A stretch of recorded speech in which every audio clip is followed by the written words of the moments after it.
আপনি তো প্রচারে বেরিয়েছেন, তা এই যে মানে ভোটে জিতলে আপনি কোন জিনিসটাকে সবার আগে প্রায়োরিটি দেবেন এবং কি কি করবেন? শিক্ষাটাকে বেশি জোর দেবো।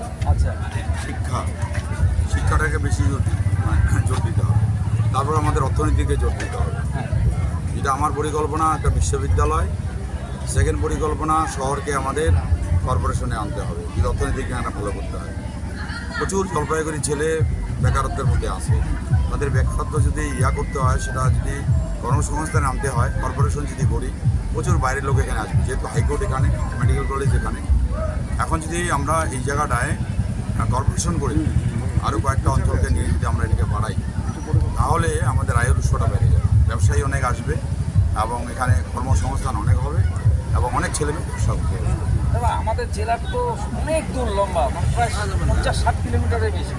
ওই সীমান্তের মানুষদের তো ওটা খুব আমি সমস্যা। আলাদা করে একটা ব্লক আমার চিন্তা ভাবনার মধ্যে আছে, একটা আলাদা করে ব্লক করা, 7টা জিপি নিয়ে একটা ব্লক হবে সেখানে। কোথায়, কোনটা এটা? সেটা হচ্ছে আমাদের বেরুবাড়ি, হ্যাঁ। বেরুবাড়ি নামে আমাদের সাউথ বেরুবাড়ি, নগর বেরুবাড়ি, গড়ালবাড়ি, মণ্ডলঘাট, খারিজা 1, খারিজা 2, নন্দমোট, বলবাড়ি, এই 7টা জিপিকে নিয়ে একটা হচ্ছে ব্লক, যার নাম হবে বেরুবাড়ি।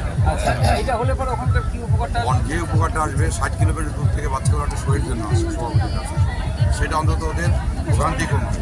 গরিব মানুষ ভিডিও অফিসে কাজে আসে, 60 কিলোমিটার দূর আসা মানে একটা দিন চলে যায়, পয়সা প্রচুর লাগে।